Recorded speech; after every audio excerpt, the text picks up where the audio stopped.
In order to understand the notion of stewardship in the Gospels and letters, we need to understand a certain way of thinking that was prevalent in Judaism from about 300 years before Jesus to about 200 years after Jesus. This way of thinking illuminates how these writers thought of the role of the steward in life as we know it. These thinkers thought of history as divided into 4 eras. The first era they conceived as Eden, the world as it was at the very beginning, in which everything, all relationships, took place according to God's purposes. The relationship between humankind and God, human beings and one another, human beings, God, and nature. But in the second phase, which we sometimes call the fall, a creature came to Adam and Eve. Now in the book of Genesis, this creature is a snake, but in the apocalyptic theology, this creature is Satan. And Satan tempts Adam and Eve to eat of the one thing in the garden from which they were not to eat, namely the fruit of the tree. When they do so, God curses the man, the woman, the snake, and nature itself. The snake had legs previously, now it crawls. The woman now experiences pain in childbirth and is subservient in certain ways to her husband. Prior to this time, she and her husband had been egalitarian in relationship. The man now must earn bread by the sweat of his brow, and in a poignant line, the text says that God cursed the earth. This sets the stage for the third period of history in the end-time way of thinking, which they often referred to as the Old Age, the Old Creation, or the Old World. Life continued as an act of grace, but it was under curse and broken. It had characteristics like the following. Satan was prominent in power, and the demons were his associates. This world was marked by sickness, exploitation, injustice, enmity between humankind and nature, scarcity, struggle for life, and finally, over every human being, the canopy of death. This situation raised for the Jewish theologians a huge question. If God is a God of love and promise, what will God do to correct this situation?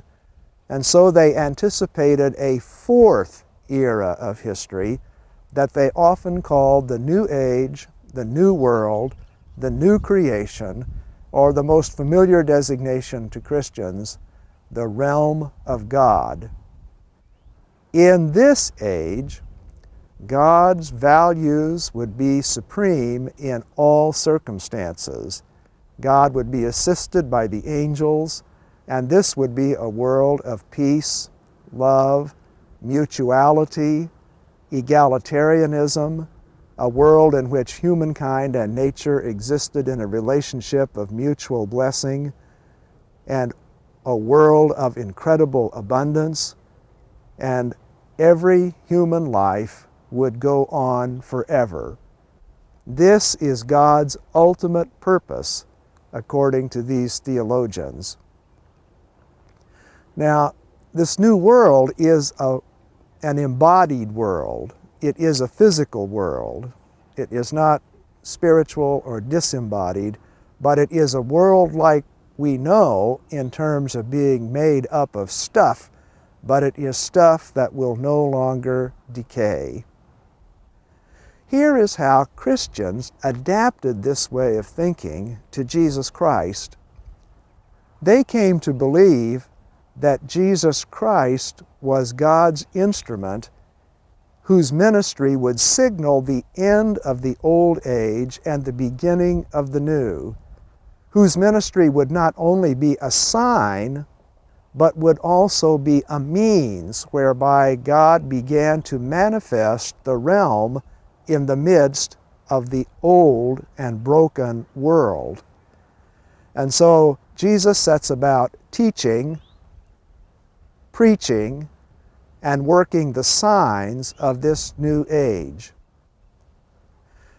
Now, there is one more aspect to this worldview that I do need to mention, which is that in the apocalyptic or end-time way of thinking, they believe that the transition from the old to the new would take place by means of a massive historical interruption, an apocalypse in which God would come, destroy the old, and establish the new, finally, fully, and forever. The Christians believe that this transition began with the ministry of Jesus, but would not be complete until he returned in glory, an event that we call the second coming. This end-time way of thinking gives us a vivid and powerful understanding of the work of the steward. The steward is God's representative, whose job is to help join with God in manifesting the presence of the realm. The steward, in a certain way, is the manager of the resources of the realm that God has made available, and the purpose of the steward is to try and help bring the qualities of life associated with the realm into as full an expression as possible in every arena of life. Yes, it does have to do with financial resources, because these resources help create conditions in which people can live in realm-like ways. Financial resources can help turn away from brokenness, heartache, sorrow, exploitation, and death associated with the old age, and can create circumstances in which people can experience health, abundance, joy, security, peace, and blessing between humankind and nature. But stewardship in this mode is so much more than financial. It is representing God's purposes in every circumstance in life, so as to give all the participants in that circumstance an optimum opportunity to experience as much of the realm as they can. Now, one thing Christians in our time must learn to do better is how to be compassionately honest with one another, how to speak honestly about our own viewpoints with compassion for others, especially for those who disagree. And the truth is, there are a fair number of Christians today who do not believe that history is sharply divided into these two ages, and some Christians who do not believe that Jesus is actually going to return. This, I might say, is one point at which the Hebrew Bible and the Gospels and the letters have a little difference of opinion. In the First Testament, they kind of believed that life would go on and on and on, whereas in the Second Testament, the writers, Paul, Matthew, Mark, Luke, Revelation, and some of the others, believe that there is going to be a transition from one age to the other. Now, we do not have to accept this timeline to get what I think of as the deeper point of the end-time theology. This viewpoint was born in Israel's history when they were in great difficulty, and it offered them a reason for hope, a ground on which to continue living faithfully, and it described for them a world toward which they believed they were moving. It criticizes the old while offering an alternative in the vision of the new.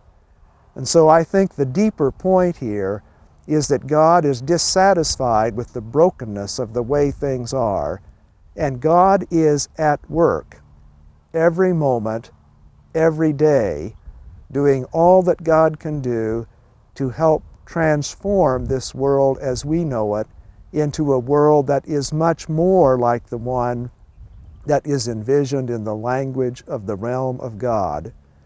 The steward is one who joins God in this process, joining with the great power of the universe, moving ever toward a world of abundance, justice, love for all.